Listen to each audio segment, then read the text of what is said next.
ॐ भद्रं कर्णेभिः शृणुयाम देवाः भद्रं पश्येमाक्षभिर्यजत्राः स्थिरैरङ्गैस्तुष्टवागुंसस्तनूभिः व्यशेम देवहितं यदायुः स्वस्ति न इन्द्रो वृद्धश्रवाः स्वस्ति न पूषा विश्ववेदाः स्वस्ति न सार्क्ष्यो अरिष्टनेमिः स्वस्ति नो बृहस्पतिर्दधातु। ओम शांति शांति शांति। सदाशिवसमारम्भां शङ्कराचार्यमध्यमाम् अस्मदाचार्यपर्यन्तां वन्दे गुरुपरम्परां शङ्करं शङ्कराचार्यं केशवं बादरायणं सूत्रभाष्यकृतौ वन्दे भगवन्तो पुनः पुनः भगवन्तो पुनः पुनः। ॐ पार्थाय प्रतिबोधितां भगवता नारायणेन स्वयं व्यासेन ग्रथितां पुराणमुनिना मध्ये महाभारतम् अद्वैतामृतवर्षिणीं भगवतीम् अष्टादशाध्यायिनीम् अम्ब त्वामनुसन्दधामि भगवद्गीते भवद्वेषिणीम्। नमोऽस्तु ते व्यासविशालबुद्धे पुल्लारविन्दायतपत्रनेत्र येन त्वया भारततैलपूर्णः प्रज्वालितो ज्ञानमयप्रदीपः प्रपन्नपारिजाताय स्तोत्रवैत्रैकपाणये ज्ञानमुद्राय कृष्णाय गीतामृतदुहे नमः। सर्वोपनिषदो गावो दुग्धा गोपालनन्दनः पार्थो वत्सः सुधीर्भोक्ता दुग्धं गीतामृतं महत् वसुदेवसुतं देवं कंसचाणूरमर्दनं देवकी परमानन्दं कृष्णं वन्दे जगद्गुरुं कृष्णं वन्दे जगद्गुरुं कृष्णं वन्दे जगद्गुरुं। हाँ, डॉक्टर राजेश सक्सेना जी थोड़े आए तो अनुराग। ओम नमो हाँ याद है। नारायणाय। ओम नमो नारायणाय। नमो नमो नारायणाय। ओम नमो नारायणाय। नमो नमो नारायणाय। ओम नमो नारायणाय। राधे कृष्ण गोपी कृष्ण माधवा गोपी कृष्ण राधे कृष्ण केशवा। ओम नमो नारायणाय। नमो नमो नारायणाय। ओम नमो नारायणाय। नमो नमो नारायणाय। ओम नमो नारायणाय। हे प्राणेश्वर हे परमेश्वर हे सिद्धेश्वर हे सर्वेश्वर हे हृदयेश्वर हे सर्वेश्वर। ओम नमो नारायणाय। नमो नमो नारायणाय। ओम नमो नारायणाय। नमो नमो नारायणाय। ओम नमो नारायणाय। नमो नमो नमो नमो नमो नमो नारायणाय। ओम नमो नारायणाय। हरि ओम तत्सत। धन्यवाद डॉक्टर साहब। तो इस अध्याय में अभी तक 2 प्रकरणों पर चर्चा हो चुकी है। एक सृष्टि प्रकरण और दूसरा मुक्ति प्रकरण। तो सृष्टि का स्वरूप क्या है इस पर चर्चा हुई, और फिर मुक्ति का स्वरूप क्या है और मुक्ति के साधन क्या है, इन पर भी चर्चा हुई। सृष्टि के बारे में भगवान ने क्या कहा कि इसके मूल में जो है वो है चेतन ब्रह्म। फिर जो दूसरे सहयोगी हैं, दूसरे अवान्तर जो कारण है वो है त्रिगुण। फिर अवान्तर कारण है कर्म। तो सृष्टि ब्रह्मात्मिका है, सृष्टि त्रिगुणात्मिका है और सृष्टि कर्मात्मिका है। दूसरी बात है कि इसमें ऊर्ध्वलोक भी है और अधोलोक भी है। समस्त जीवों का जो आजीव्य है वो ये सृष्टि है। समस्त जीवों का ये आजीव्य बनती है। उनके कर्मों के अनुसार जो सब जीव जो है अपने अपने कर्मों के अनुसार अपना फल भोग करते हैं। फिर सृष्टि वृक्ष का उच्छेद करना पड़ता है। ये सृष्टि रूपी जो वृक्ष है इसका उच्छेद किसके द्वारा किया जा सकता है?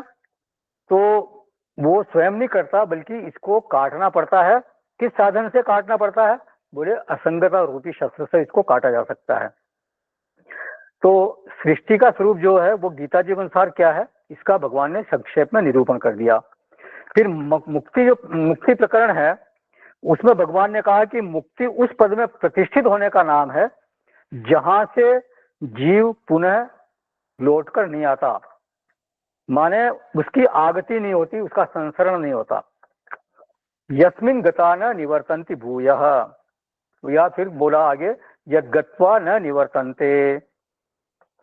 तो ये इस तरह के वाक्यों के द्वारा उन्होंने मुक्ति की बात कही। माने जो पुनरावर्ती पद है, जहां से वापस लौटना नहीं होता, उसमें प्रवेश कर जाना, उसमें प्रतिष्ठित हो जाना, वही मुक्ति है। और वो पद क्या है? तो भगवान बोलते हैं वो मेरा परम धाम है, तद्धाम परमम मम। धाम शब्द का अर्थ क्या भाष्यकार ने? तेजो रूपम। धाम जो है वो मेरा तेजस्वी रूप है, चेतन स्वरूप है। तो इस चेतन पद में, इस तेजोमय पद में प्रतिष्ठित हो जाना ही गीता जी के अनुसार मुक्ति है। अब इसकी प्राप्ति का साधन क्या है ये बताते हैं। अमूढ़ः गच्छन्ति गच्छन्ति अमूढ़ः पदमम अव्ययम तत्। विमूढ़ा न गच्छन्ति, अमूढ़ा गच्छन्ति। जो मूढ़ नहीं है, जो विवेकी पुरुष है, जो ज्ञानी पुरुष है, वो इसमें प्रवेश करते हैं। जो विमूढ़ है, पूरी तरह से जो मंद बुद्धि लोग हैं, जो अज्ञानी है, अविवेकी लोग हैं, वो इसमें प्रवेश नहीं कर सकते। तो विमूढ़ा नानुपश्यन्ति पश्यन्ति ज्ञान चक्षुषः। तो अधिकार का जो सबसे बड़ा लक्षण किया भगवान ने, वो ये है कि व्यक्ति जो है वो मूढ़ता से रहित होना चाहिए। माने वो प्रज्ञावान होना चाहिए, वो प्रमावान होना चाहिए, बुद्धिमान होना चाहिए, जिसमें यथार्थ समझ है, यथार्थ बुद्धि है, यथार्थ बोध है। वही उस पद को प्राप्त कर सकता है, वही उस पद को प्राप्त करने के योग्य बनता है। इस रीति से विचार करें तो जो प्रमा है, जो प्रज्ञा है, वो ही उस पद की प्राप्ति में हेतु बनती है। मतलब उसी के कारण ये पद की प्राप्ति हो सकती है। अब ऐसी प्रमा किस तरह से अंतःकरण में दृढ़ होती है, तो भगवान इसके लिए परंपरा साधनों का भी उल्लेख वहां करते हैं। इसमें पहला है कि जीवन में असंगता का अभ्यास हो। असंग शस्त्रेण दृढ़ेन छित्वा। असंगता प्राप्त करने का साधन है, क्या बताएगा? सत्संग। असंगता जो है वो सत्संग का ही प्रसाद मानी जाती है, सत्संग का ही फल मानी जाती है। असंगता जो है वो और किसी साधन से प्राप्त नहीं हो सकती। केवल सत्संग ही एक ऐसा साधन है जिसके द्वारा आपको असंगता प्राप्त हो सकती है। भगवान शंकराचार्य जी ने कहा सत्संगत्वे निसंगत्वम, निसंगत्वे निर्मोहत्वम, निर्मोहत्वे निश्चल तत्वम, निश्चल तत्वे जीवन मुक्ति। ये वहां क्रम बताया था।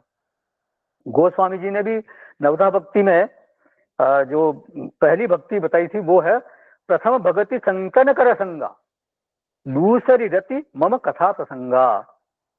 तो सत्संग वो द्वार है जहां से असंगता तो बनती है, जीवन की सच्चाइयों को का भी जो है बेहतर बोध होता है। सत्संग से केवल असंगता तो बनती है और भी आपको जीवन की वास्तविकता का पता चलता है, जीवन की जो हकीकत है वो क्या ये मालूम पड़ता है।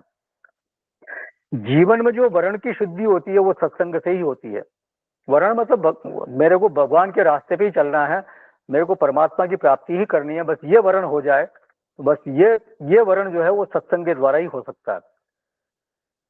साधनों का ज्ञान और किस किस साधन से आप उस मार्ग पे चल सकते हो, तो वो उन साधनों का ज्ञान भी सत्संग से होता है।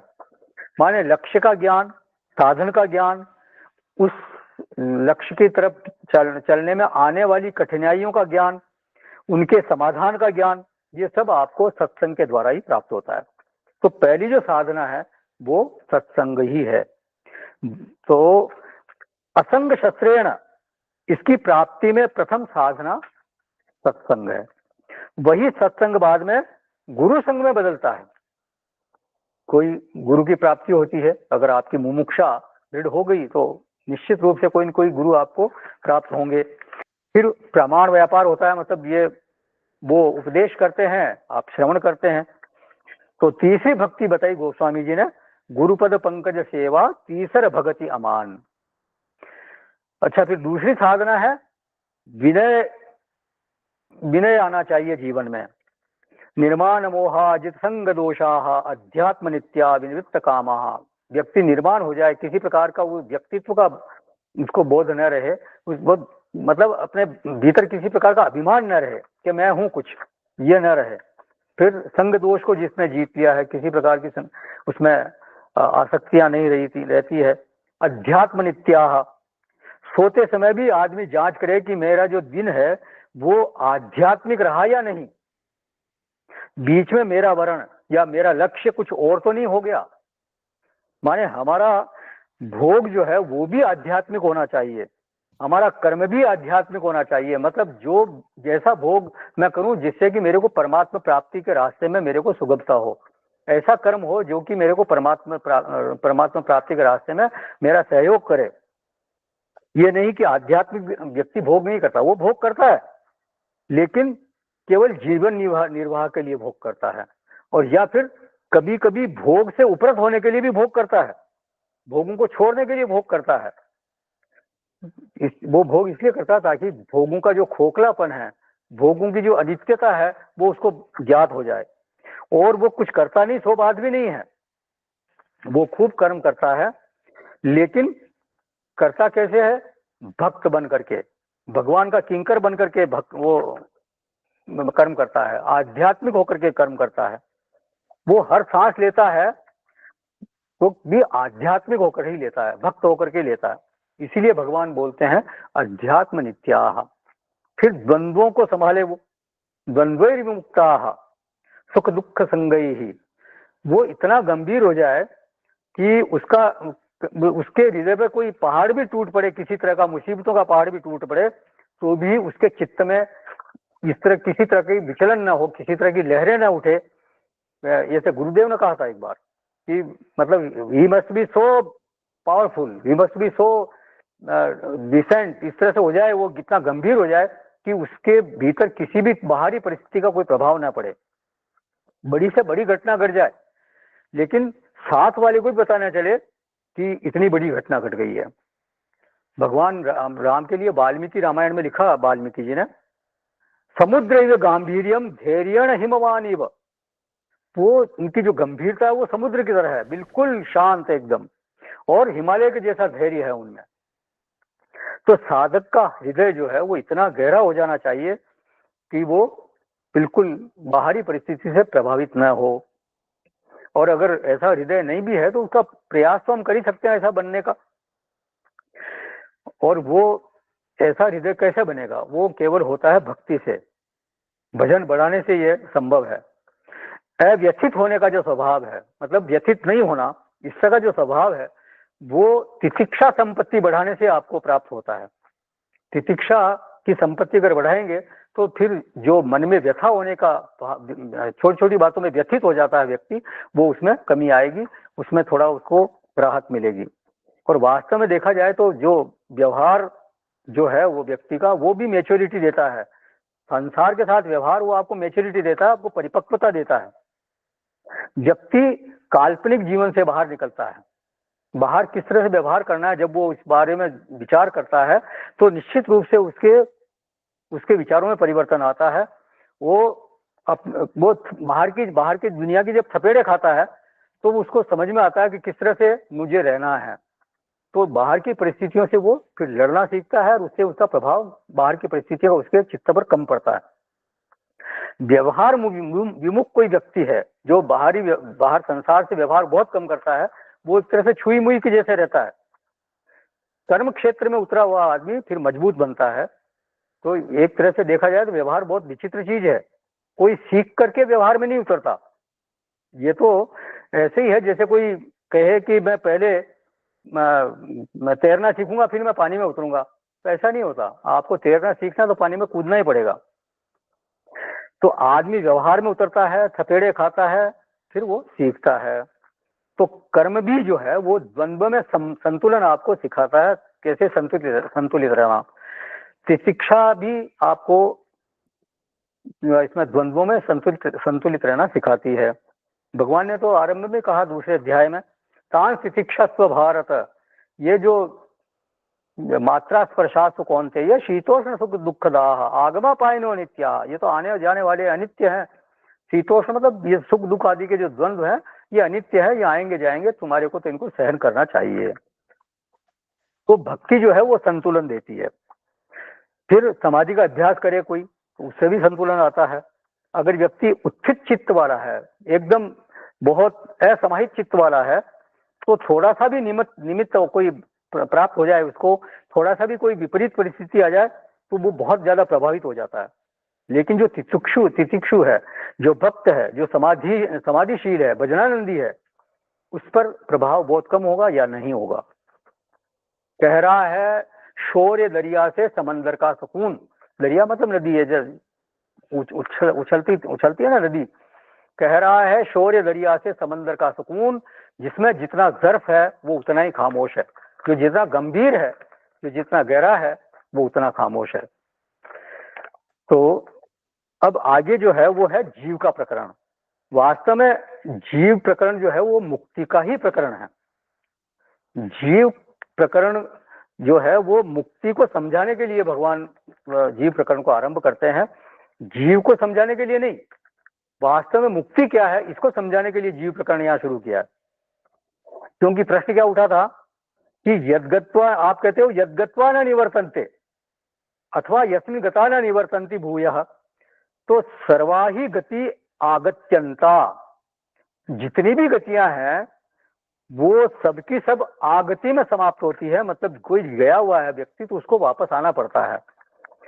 संयोग का अंत जो है वो वियोग में ही होता है, गति का अंत आगति में होता है। तो सब जगह यही व्याप्ति दिखाई देती है, यही निर्णय लगता है। तो फिर ऐसा कैसे हो सकता है कि कोई जीव आपके धाम में, आपके पद में पहुंच जाए और फिर वहां से वापस न लौटे? तो भगवान का उत्तर क्या होगा कि ये जो जीव है वो मेरे धाम को प्राप्त करता है, जहां से उसका लौटना नहीं होता। तो इसका मतलब क्या है? इसका मतलब है मेरा धाम अथवा मेरा जो स्वरूप है वो और जीव का स्वरूप एक ही है। मतलब मेरा स्वरूप और जीव का स्वरूप, इसमें किसी प्रकार का कोई अंतर नहीं है। और यदि ऐसा नहीं होगा तो गति कभी भी नित्य नहीं हो सकती। वो जो गति उसको प्राप्त होगी वो नित्य नहीं हो सकती। तो मेरा स्वरूप और जीव का स्वरूप बिल्कुल एक है। जीव और मेरा संयोग कभी नहीं होता, बल्कि मुझ में अवस्थित होने का अर्थ है अपने ही स्वरूप में अवस्थित होना। ऐसा नहीं कि मैं अलग हूं और जीव अलग है और वो जीव आके मुझ में मिल गया, ऐसा नहीं। मैं ही जीव हूं, जीव के रूप में तुम मुझको ही जान। जो अंतःकरणावच्छिन्न चेतन है वही जीव कहलाता है। शुद्ध चेतन जब वो अंतःकरण की उपाधि से अवच्छिन्न हो जाता है, वो अपने आप अविद्या के कारण, और उस अविद्या के कारण वो अपने आप को एक तरह से भूल जाता है और वो अपने आप को जीव समझने लगता है। तो मतलब मेरा स्वरूप और जीव का स्वरूप बिल्कुल इसमें एक रत्ती मात्र भी, बाल बराबरी भी फर्क नहीं है। तो यहाँ संयोग बताने का अभिप्राय बिल्कुल नहीं हो सकता, क्योंकि यदि संयोग होगा तो उसका फिर निश्चित रूप से वियोग होगा। यदि गति है तो आगति जरूर होगी। तो इस प्रश्न का उत्तर जानने के पहले जीव का स्वरूप हमारे को जानना चाहिए। जीव लोके जीव भूत सनातन। ये जो जीव लोक में जीव नाम से जो जाने जाने वाला जो भी पदार्थ है वो है क्या? वो मैं ही हूँ, मेरे अलावा नहीं है कुछ भी। जिसको तुम जीव समझ रहे हो उसके बारे में हमेशा एक बात ध्यान में रखो कि वो बिल्कुल सनातन है। जीव कभी उत्पन्न नहीं होता, वो अनादि है। परमात्मा अनादि है और जीव भी अनादि है। तो देह के साथ न तो इसकी उत्पत्ति होती है और न देह के साथ इसके नाश ही होता है। न जायते मृत्यते वा कदाचित। तो ये किसकी बात हो रही है? हमारी और आपकी ही बात हो रही है। जीव भूत है, भाष्यकार यहाँ अर्थ करते हैं, भगवान भाष्यकार, कि जो कर्ता भोक्ता इति, तुम ही तो अपने को कर्ता अनुभव करते हो, तुम ही अपने को भोक्ता अनुभव करते हो। जो शरीर है वो कर्ता भोक्ता नहीं है। जो जीव है, उस शरीर के भीतर जो बैठा हुआ जीव है वही अपने आप को कर्ता भोक्ता अनुभव करता है। तो जो भोक्ता या कर्ता लक्षण वाला जो जीव है, जो भी है, वो उसका नाम है जीव। और ये कैसा है?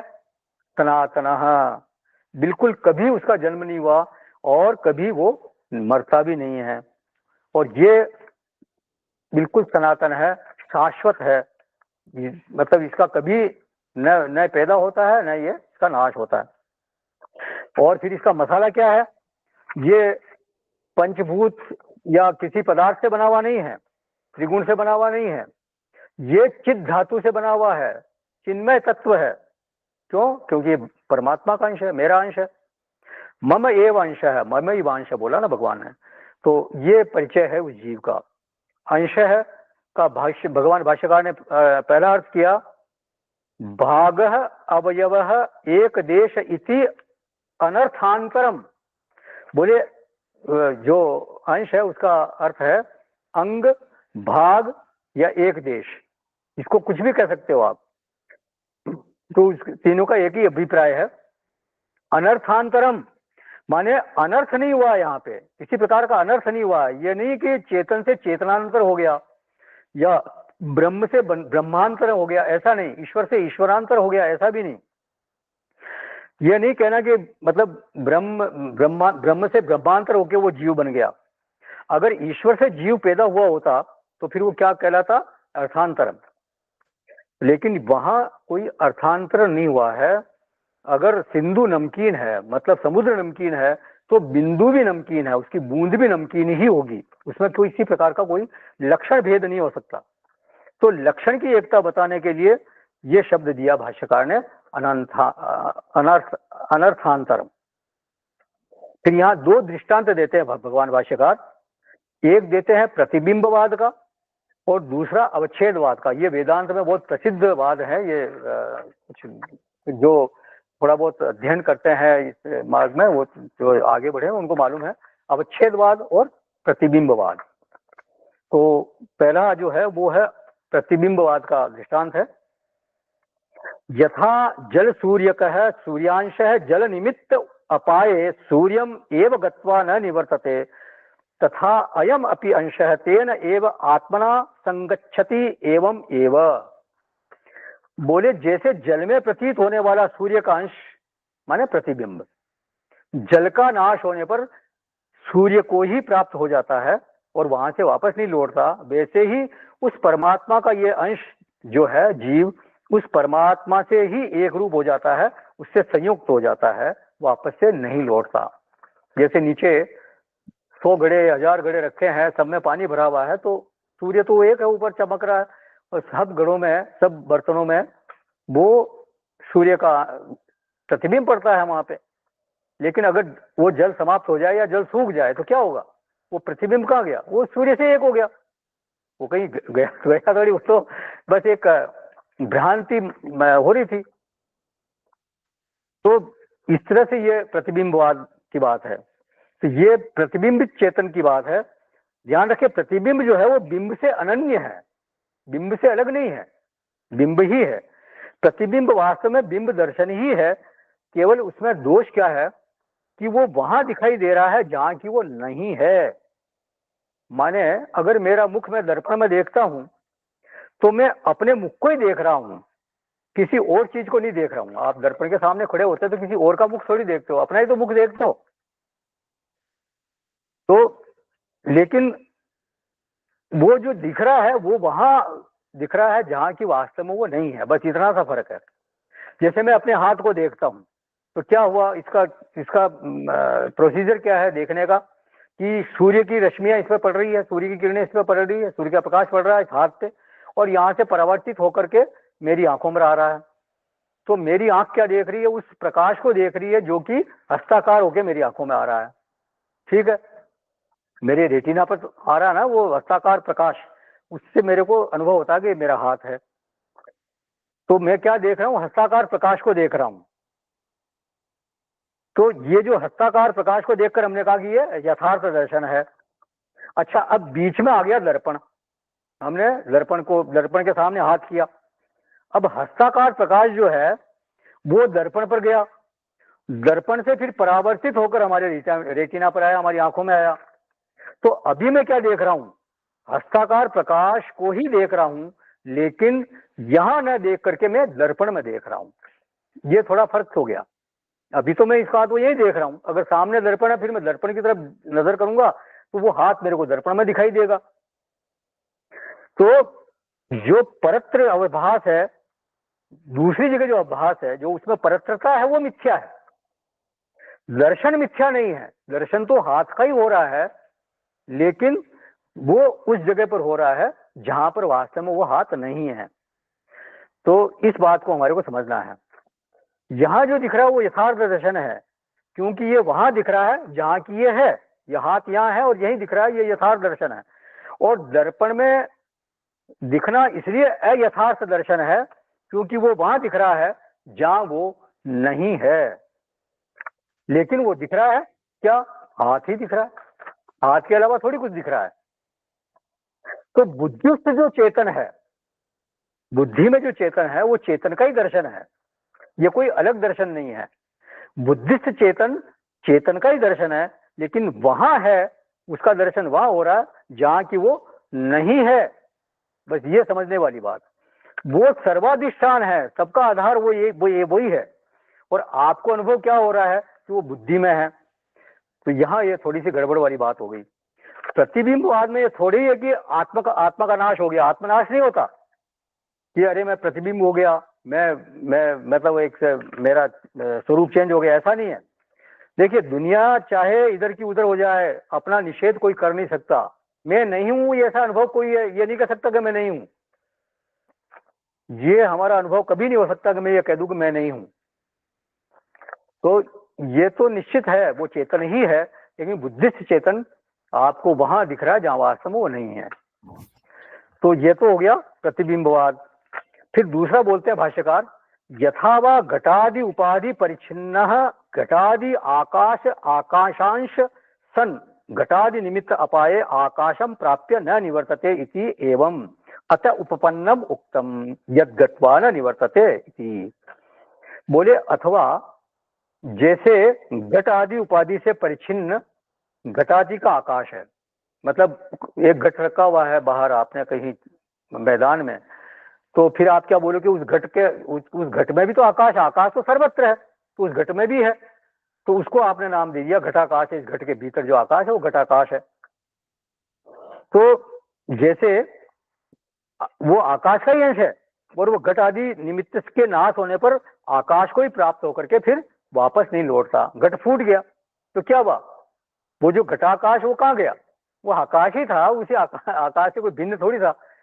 तो वो आकाश के साथ ही एक रूप, पहले भी एक रूप ही था, लेकिन भ्रांति क्या हो रही थी कि वो घट से अलग है। वो घट के कारण आपको भ्रांति हो रही थी कि महाआकाश अलग और घटाकाश अलग है।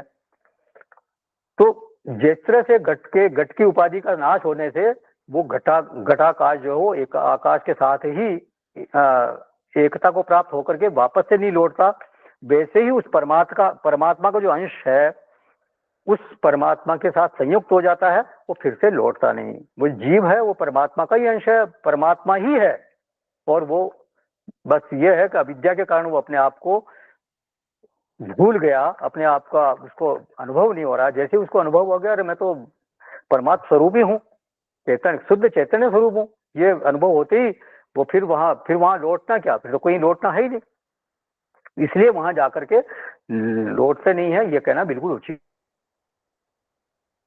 आकाश है वो यथार्थ आकाश ही है, उसमें अगर किसी प्रकार का कोई भेद महसूस होता है तो वो जो मिथ्या क्या चीज है उसकी परिच्छिन्नता, उसमें जो मिथ्या चीज है वो उसकी परिच्छिन्नता पर उसकी सीमितता, आपने घट के भीतर उसको एक तरह से सीमित मान लिया, उसको उस आकाश को आपने एक रूप दे दिया, वो मिथ्या है, क्योंकि आकाश का तो कोई रूप वास्तव में होता नहीं, हो सकता नहीं, परिच्छिन्नता हो सकती नहीं। लेकिन खेल क्या है कि परिच्छिन्नता भी आई और रूप भी आ गया और नाम भी पड़ गया घटाकाश, और इतना ही नहीं, फिर एक निश्चित व्यवहार भी हो गया, अर्थ क्रियाकारित्व हो गया वहां पे, आपने पानी भर लिया उसमें, तो वो पानी भरने का काम भी आ गया। तो नाम रूप कर्म तीनों की उपस्थिति वहां हो गई, जबकि महाआकाश में न तो कोई परिच्छेद है, न कोई रूप है, न कोई वहां व्यवहार है। देखिए घटाकाश में अनेकता सिद्ध हो गई, लेकिन महाकाश में कोई अनेकता नहीं है।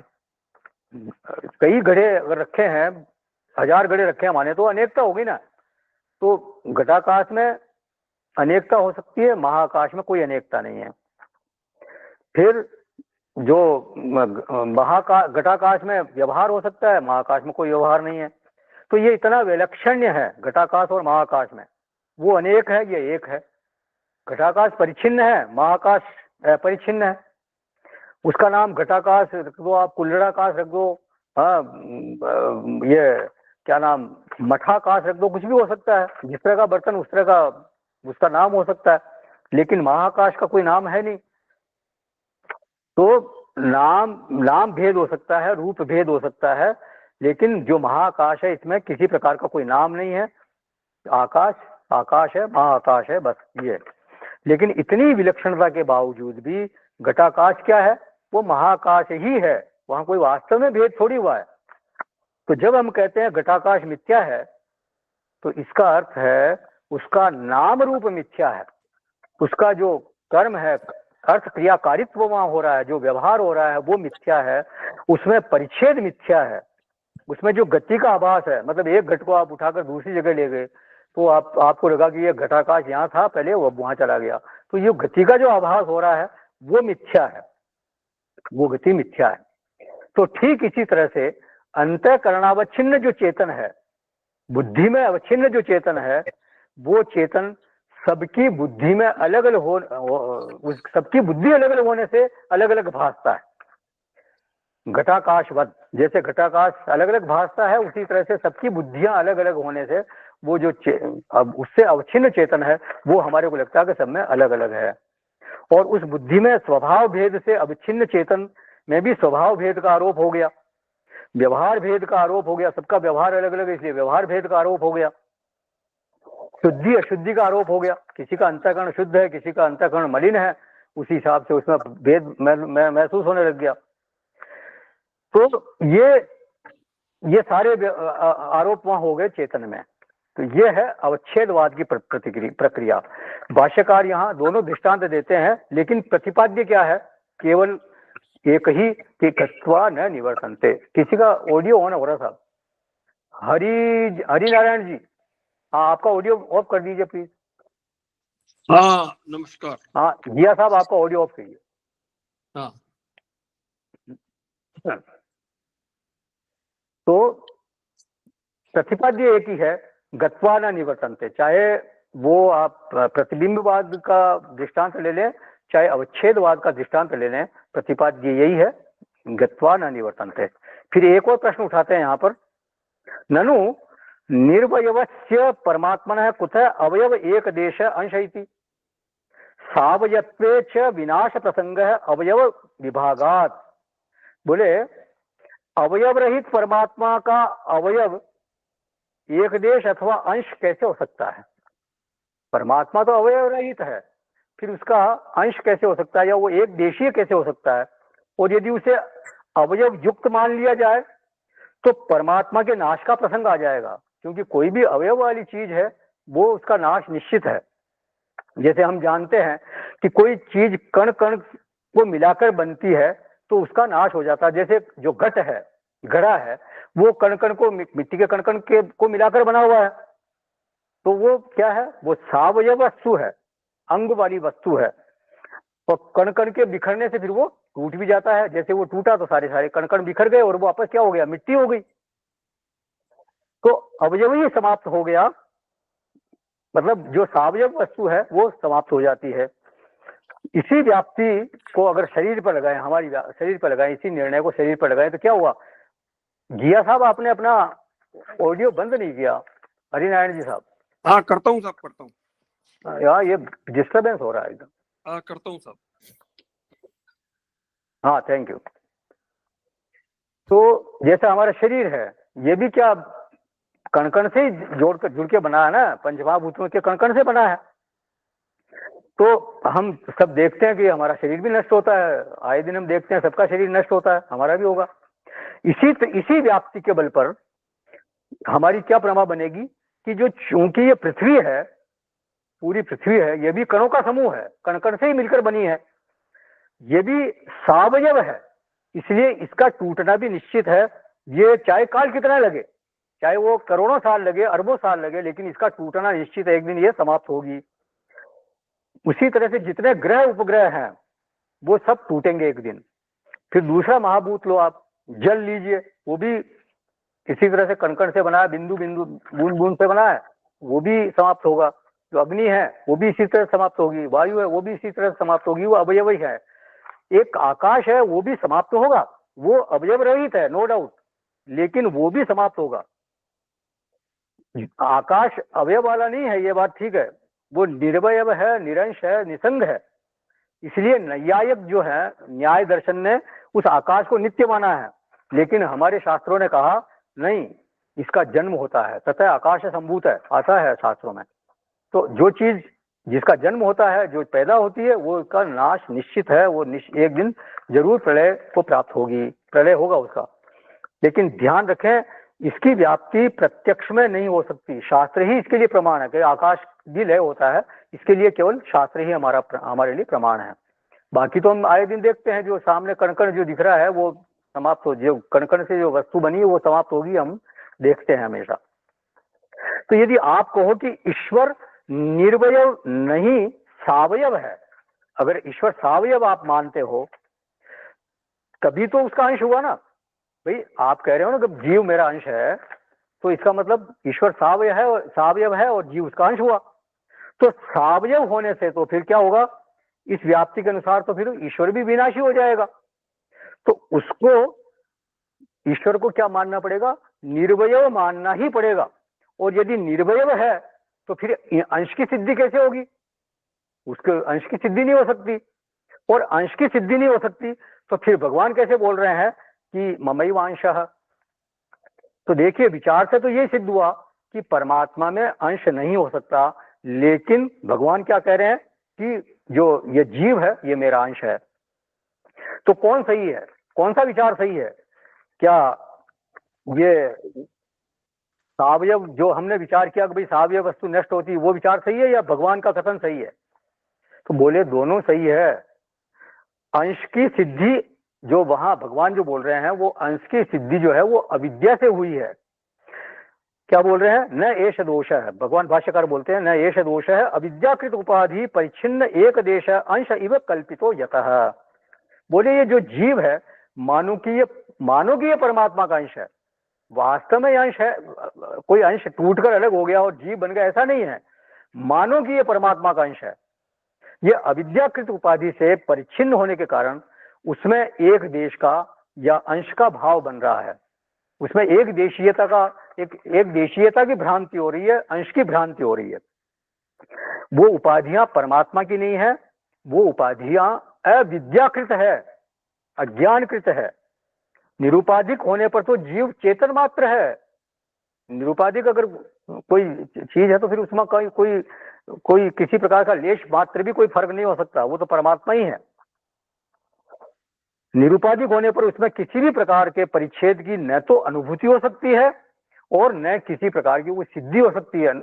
वो तो अनुभूति नहीं होगी, सिद्धि तो सिद्धि भी नहीं हो सकती, तो अनुभूति कहाँ से होगी? तो बोले उपाधि उसका धर्म होगा? बोले नहीं, वो तो अविद्या से अपना उसने रिश्ता बना लिया, इसलिए वो दिख रहा है। आप उपाधि समझते हैं ना, जैसे एक स्फटिक का शिवलिंग है और उसके सामने आपने लाल पुष्प रख दिया पास में, तो जो देखने वाला है, माने जो उपलब्ध है, जिसको वो उपलब्ध हो रहा है, उसको क्या दिखेगा कि वो जो शिवलिंग वहां रखा हुआ है वो है तो वैसे क्लियर, वास्तविक रूप उसका क्या है, बिल्कुल क्लियर है, वो एकदम क्रिस्टल क्लियर है। लेकिन लाल पुष्प रखने से वो देखने वालों को क्या नजर आएगा? लाल नजर आएगा। ये अविद्या के कारण ऐसा हो रहा है। वास्तव में वो शिवलिंग कोई लाल थोड़ी हुआ है, लेकिन चूंकि वो पुष्प वहां पास में रखा होने से उसका उसका उसमें देखने वाले को लग रहा है कि वो लाल है। बस यही एक भ्रांति इस तरह से हो रही है। तो अविद्या से उसने अपना रिश्ता बना लिया और वो इस तरह से भ्रांति हो गई। भगवान भाष्यकार आगे बोलते हैं, दर्शित च अयम अर्थ क्षेत्राध्याय विस्तर्श बोले विस्तर्श। बोले क्षेत्राध्याय मतलब जो 13वां अध्याय था उसमें इस प्रसंग को हमने विस्तार से बताया है कि उपाधि का चेतन के साथ जो संबंध है वो सर्वथा आविद्यक है। वहां पे ये बात हुई थी, क्षेत्र क्षेत्रज्ञ संयोग्य है मिथ्या ज्ञान लक्षण है, आपको याद होगा।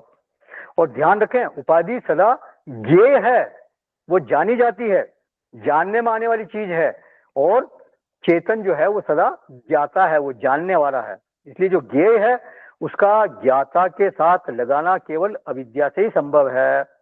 मतलब जो ज्ञेय है उसको ज्ञाता के साथ आपने संबंध बना लिया, वो आविद्यक है, वास्तव में वो संभव नहीं है किसी प्रकार से, और किसी तरह संभव नहीं, केवल अविद्या से संभव है।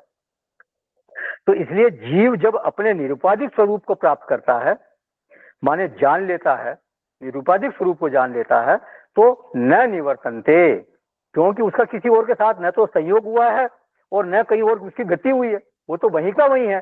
केवल अविद्या से अपने आप को वो परिच्छिन्न समझ रहा था। जब उसको अपरिच्छिन्नता की अनुभूति हो गई तो फिर कहाँ का जाना और कहाँ का आना कुछ नहीं, वहीं का वहीं है बस। तो जो बूंद थी वो अपने आप को अलग समझ रही थी, लेकिन जब उसको आभास हुआ कि मैं तो सागर ही हूं, मैं कोई सागर से अलग थोड़ी हूं, बस, तो वो अपना जब स्वरूप का ज्ञान हो गया तो न कहीं जाना न कहीं आना, कौन सी गति और कौन सी आगति, सब खत्म। तो ये है यद गत्वा न निवर्तन्ते। अब आगे के श्लोक की संगति लगाते हैं भगवान भाष्यकार, सच जीव मदंशत्वेन कल्पितः कथम उत्क्रामति च इति उच्यते। बोले मेरा अंश रूप माना हुआ जो जीव है ये संसार में कैसे आता है और कैसे शरीर छोड़कर जाता है वो बतलाते हैं। जीव भाव में भी, अगर ये जीव भाव में भी है तो भी ये सनातन ही है, ये कोई ऐसा नहीं है कि ये कोई जीव जन्मने मरने वाला बन गया या मतलब ये इसका अंत हो गया, ऐसा नहीं। ये जीव भाव में रहते हुए भी वो सनातन ही है, न हन्यते हन्यमाने शरीर है। तो इसको अच्छी तरह से ध्यान में हमारे को रखना चाहिए।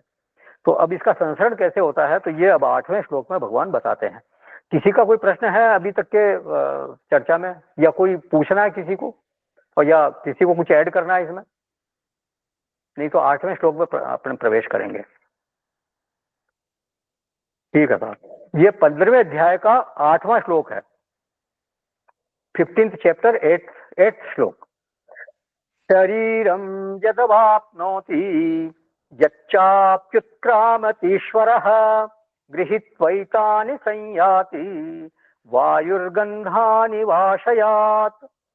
वायु गंध के स्थान से गंध को जैसे ग्रहण करके ले जाता है, वैसे ही देहादि का स्वामी जीवात्मा भी जिस शरीर का त्याग करता है उससे इन मन सहित इंद्रियों को ग्रहण करके फिर जिस शरीर को प्राप्त होता है, माने दूसरे शरीर को प्राप्त होता है, उसमें जाता है, उसमें चला जाता है। तो उत्क्रामति ईश्वरः, यहां जो ईश्वर शब्द दिया है ये दिया है जीव के लिए। ये ईश्वर का मतलब होता है स्वामी, किसी का शासन करने वाला, ईशन करने वाला। तो ये किसका स्वामी है? बोलिए कार्यकरण संघात का स्वामी है। लिखते हैं भाष्यकार यहाँ पर, भगवान भाष्यकार माने भगवान शंकराचार्य जी, ईश्वर है देहादि संघात स्वामी जीव। तो यहाँ ईश्वर जो है वो जगत के स्वामी ईश्वर के संदर्भ में नहीं है, परमात्मा के संदर्भ में नहीं है, बल्कि यहाँ यह है जीव, उसको ईश्वर बोला जा रहा है। और वो स्वामी है, वो स्वामी किसका है? देह का स्वामी, अपनी देह का स्वामी तो वही है। तो ये जो ईश्वर है, ये जो जीव है, ये क्या करता है? यदा उत्क्रामति तदा कर्षति। जब ये उत्क्रमण करता है, मतलब शरीर को छोड़ता है, उत्क्रमण मतलब यहां से जब निकलता है शरीर से, तब इनको खींचता है, आकर्षित करता है। जो इससे पहले वाला जो 7वां श्लोक था, उसकी दूसरी पंक्ति जो थी, उसकी व्याख्या इस श्लोक के साथ हो रही है, ध्यान रखें आप। कर्षति, खींचता है। कौन खींचता है? ये जीव, ये जीव खींचता है। ये स्वामी है और खींचता है कि चलो मेरे साथ, चलो आ जाओ सब, चलो मेरे साथ, ऐसे सभी इंद्रियों इनको खींचता है। और साथ ही वो मन षष्ठा इंद्रियाणी, मतलब सारी इंद्रियों को खींचता है और मन को भी उसके साथ खींचता है। तो जो मन है उसको भी कई जगह इंद्रिय बोला गया है, मतलब इंद्रियों में एकादश इंद्रियां बोलते हैं ना, जैसे मतलब 10 इंद्रियां और एक मन, इस तरह से बोला जाता है कई जगह। तो यहाँ 5 ज्ञानेंद्रियों और एक मन की बात भगवान ने कही है, परंतु उपलक्षणा से कर्मेंद्रियों को भी इसके साथ गिन लेना चाहिए। भगवान ने तो कहा मन षष्ठान इंद्रियाणी, मन सहित 6 इंद्रियों को ये खींचता है, लेकिन कर्मेंद्रियां यहाँ थोड़ी रहती है, कर्मेंद्रियां भी तो साथ में जाती है ना। तो उस उपलक्षणा से हमारे को समझना चाहिए कि ये मन सहित 10 इंद्रियों को भी साथ में लेके जाता है। तो आप कर्षति, वो खींचता है। आप किसी मरणासन्न व्यक्ति को देखें आप कभी, तो देखा ही होगा अपन, या हम सभी काफी मतलब सब सीनियर सिटीजन है लगभग। तो जब व्यक्ति मरने को होता है तो सबसे पहले क्या होता है कि वो उसकी बोली बंद हो जाती है, कहते हैं। तो सबसे पहले जो वाक इंद्रिय वो अपना साथ छोड़ देती है उसका, फिर उसकी आंखें भी खुली रहती है, लेकिन कहते हैं कि नेत्र, आंखें बड़ी खुली हो लेकिन उसका देखना बंद हो जाता है। धीरे धीरे करके इंद्रियां सारा साथ छोड़ती हैं। टेकिंग तो बहुत पहले से शुरू हो जाती है, धीरे धीरे वो कमजोर होती जाती है। लेकिन जिस समय मरणासन होता है, जिस समय मृत्यु समय एकदम निकट होता है, उस समय ये सारी इंद्रियां छोड़ती है। कहते हैं कि श्रवणेंद्रिय जो है वो सबसे बाद में जाती है, ऐसा शास्त्रों में कहा जाता है। सबसे अंत में जो है वो श्रवणेंद्रिय जाती है। इसीलिए कहते हैं कि जो मरणासन्न व्यक्ति है उसके निकट जो है वो भगवान नाम का उच्चारण करना चाहिए, क्योंकि और सारी इंद्रियां तो भले पहले चली गई, लेकिन श्रवणेंद्रिय उसकी काम करती रहती है और वो सबसे अंत में जाती है। अभी ये तो थोड़ा व्यक्तिगत बात है, मेरे मदर इन लॉ की अभी डेथ हुई, तो हमें एहसास हो गया कि वो देह छोड़ने वाले हैं। तो फिर वहाँ सब लोगों ने बस राम राम राम राम का उच्चारण शुरू कर दिया, तो वहाँ पूरा वातावरण राममय हो गया। मतलब इतने जोर जोर से वो वहाँ सारे जो वाइब्रेशंस हो रही थी वो राममय हो गई। तो ऐसा विश्वास किया जाता है कि जिस व्यक्ति के साथ जीव शरीर छोड़ता है, विश्वास क्या किया जाता है, भगवान ने कहा है अंतकाले च मामेव स्मरण मुक्त्वा कलेवरम यह प्रयाति समद्भावम याति नास्त्यत्र संशय। कोई जीव अगर मेरा स्मरण करते हुए अगर देह छोड़ता है तो वो मेरे ही भाव को प्राप्त होता है, इसमें किसी प्रकार का कोई संशय नहीं है। तो इसलिए कहते हैं कि जो मरणासन्न व्यक्ति है उसके सामने भगवान नाम का उच्चारण करना चाहिए। तो ये जीव है, ये सारी इंद्रियों को खींचता है। और फिर यदाच पूर्व स्मात् शरीरात शरीरांतरम अवाप्नोति, बोले जब ये जीवात्मा पहले शरीर से निकल करके दूसरे शरीर को पाता है, जब दूसरा शरीर ग्रहण करता है, तब मन सहित इन 6 इंद्रियों को साथ में लेकर जाता है, माने सभी इंद्रियों को, 10 ही इंद्रियों को लेकर जाता है। अच्छा, बोले हमको इन इंद्रियों को लेकर जाता हुआ जीव हमारे को दिखाई तो नहीं देता, तो ये तो समझ में आता है कि चला गया, क्योंकि उसकी बोली बंद हो गई, उसकी आंखें बंद हो गई, या मतलब आंखें खुली भी है तो देखना बंद हो गया, हृदय की धड़कन बंद हो गई, इससे एहसास हो गया वो चला गया। लेकिन वो जाता हुआ हमारे को दिखाई नहीं देता है। बोले वो ऐसा ही है जैसे गंध को लेकर के वायु चलती है, गंध के स्थान से गंध को लेकर के वायु चलती है, तो गंध दिखाई नहीं देती, वायु भी दिखाई नहीं देती। गंध जो है वो वायु का धर्म नहीं है। आशयात गंधान वायु कर्षति, फिर गृहीत्वा फिर संयाति, मतलब आशयात माने पुष्पादे है, आशयात कहते हैं जो गंध का स्थान है, जैसे पुष्पादि, तो उस गंध के स्थान से वायु जो है वो गंध को लेकर के चलती है, आगे चलती है तो अगर हम दूर खड़े हैं तो हमारे को भी खुशबू आती है उसकी। जैसे कहीं रात रानी किसी के घर में लगी हो और हम उसके घर के पास से गुजरे तो एकदम रात को निकलते हो तो उसे एकदम गंध आती है, पता चल जाता है कि यहाँ रात रानी का पौधा लगा हुआ है। या गुलाब के बगीचे के पास से निकलेंगे तो एकदम मालूम पड़ जाएगा यहाँ गुलाब के पौधे लगे हुए हैं। तो उसी तरह से ये जो जीव है ये इंद्रियों और मन को लेकर के वायु की तरह है, बिल्कुल ये निराकार है। तो वो उसी तरह से वो शरीर से खींच करके एक शरीर से दूसरे शरीर को प्रयाण करता है, दूसरे शरीर को उत्क्रमण करता है। माने करण संघात को लेकर जाता है सूक्ष्म शरीर को, मतलब 5 ज्ञानेंद्रियां, 5 कर्मेंद्रियां, 5 प्राण और ये मन, बुद्धि, चित्त, अहंकार, अंतःकरण, चतुष्टय, ये पूरा जो सूक्ष्म शरीर है इसको लेकर के ये जीव जो है वो दूसरे शरीर को जाता है। फिर उस दूसरे शरीर में जाकर के क्या करते हैं तो इसके लिए आगे बोलते हैं। ये 9वां श्लोक है। 8वें श्लोक से संबंधित किसी का कोई प्रश्न है?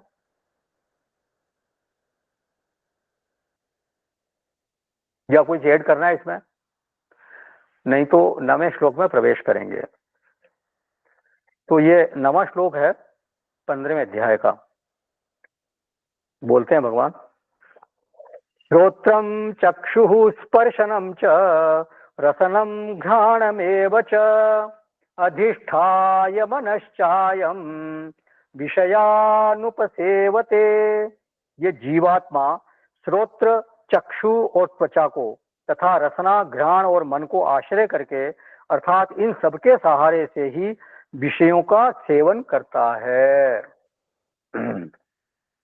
विषयान उपसेवते, वो विषयों का सेवन करता है, विषयों का भोग करता है। कौन करता है? बोले जीवः, ईश्वरः, जिसको अभी इससे पहले वाले श्लोक में बोला ईश्वरः।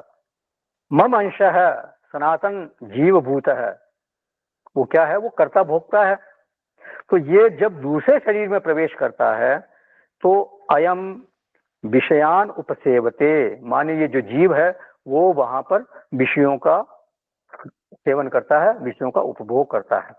कब करता है? बोले अधिष्ठाय उपसेवते, वो दूसरे शरीर में बैठ करके फिर से विषयों का सेवन करने लगता है, मन को अधिष्ठाता बना करके इंद्रियों के माध्यम से करता है। क्यों कि सारी जो इंद्रियां हैं वो उनको लेकर के गया। तो रसना को रसना के स्थान पे बैठा दिया, श्रवणेंद्रिय को श्रवणेंद्रिय के स्थान पे बैठा, सबको यथा स्थान बैठा करके फिर वहां वो विषयों का भोग करता है।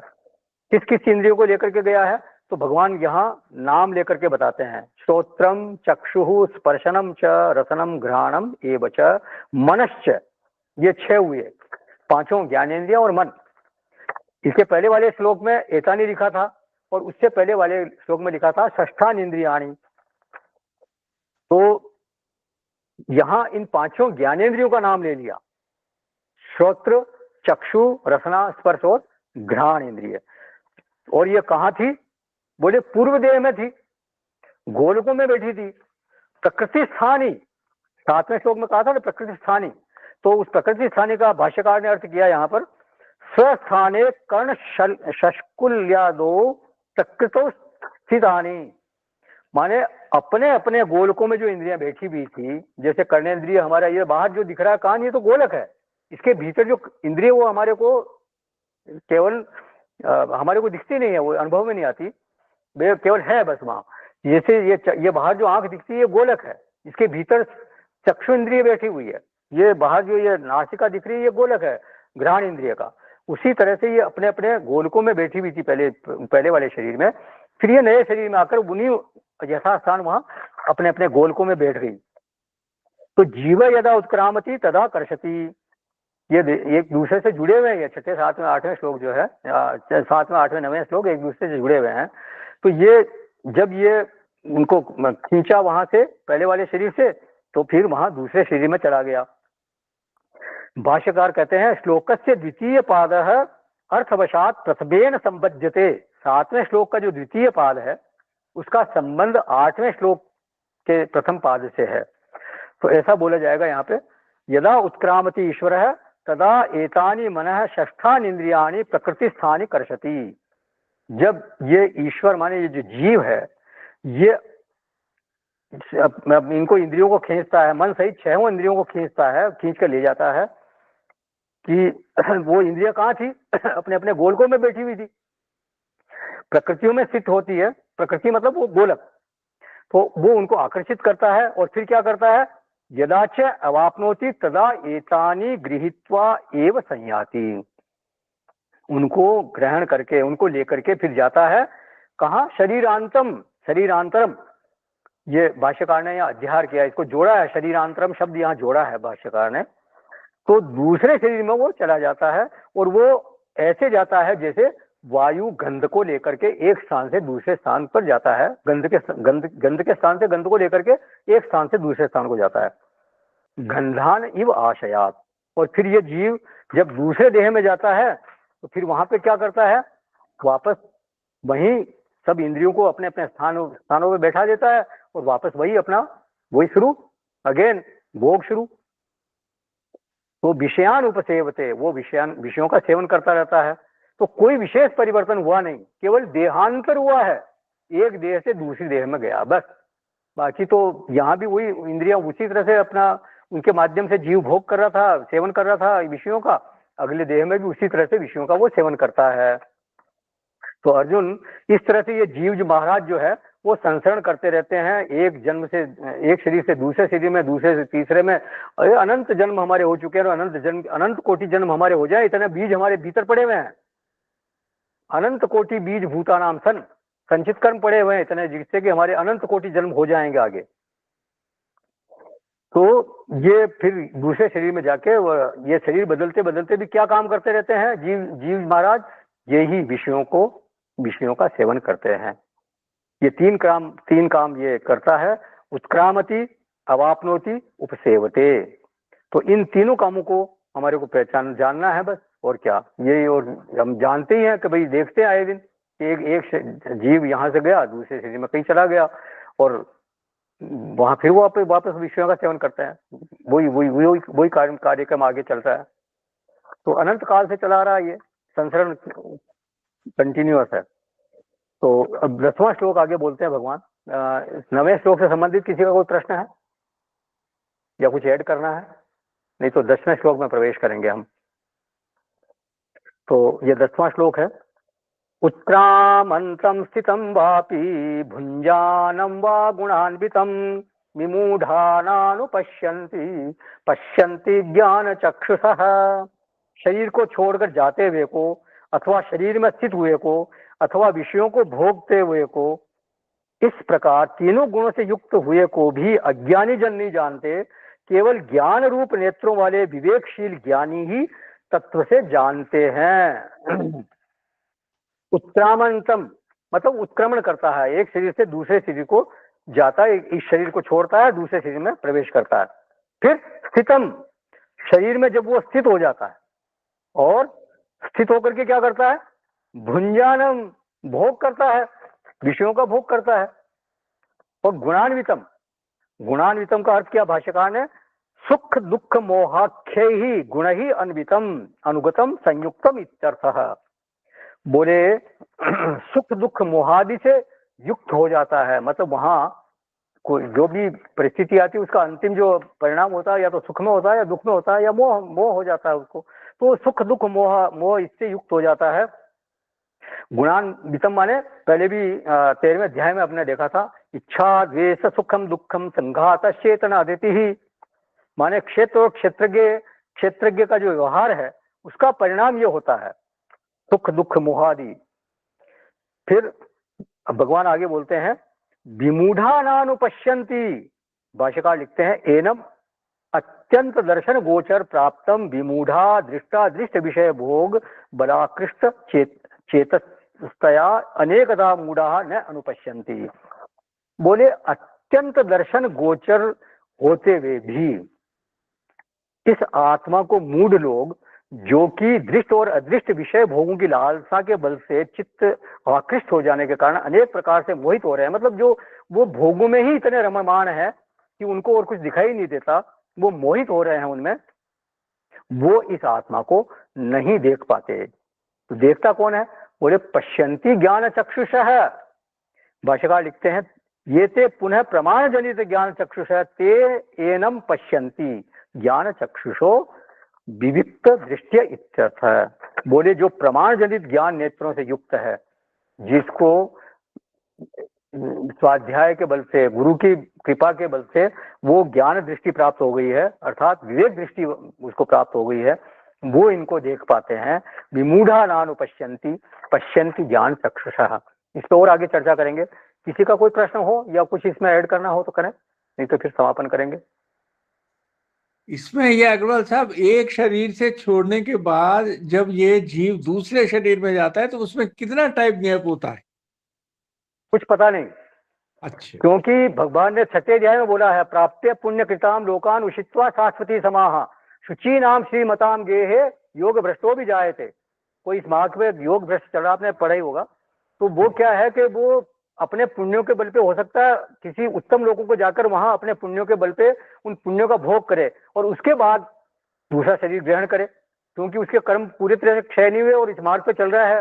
तो जब तक मुक्त नहीं होता उसको संसरण में तो आना ही पड़ेगा, लेकिन वो कब दूसरा शरीर धारण करेगा ये पता नहीं। उसके कर्मों के अनुसार वो उसको क्या, कितना उसको भोग मिलना है, हो सकता है उसको पुण्य लोग मिले, हो सकता है उसको अधोलोक मिले, जैसे कर्म वैसा उसको भोग मिलेंगे। तो तुरंत भी मिल सकता है, किसी की साधना बहुत उच्च कोटि की है, अथवा योगिना में वे कुले भवति धीमताम, हो सकता है वो दूसरे लोक में न जाए और सीधे किसी योगी घर में जन्म ले ले, ये भी हो सकता है। तो ये बहुत रहस्यमयी चीज है, ये हमारे को नहीं पता। ओ ठीक है, ठीक है साहब, चलिए जाइएगा नहीं। ओम पूर्णमद पूर्णमिदं पूर्णात् पूर्णमुदच्यते पूर्णस्य पूर्णमादाय पूर्णमेवावशिष्यते। ओम शांति शांति शांति। हरि ओम। श्री गुरुभ्यो नमः। हरि ओम।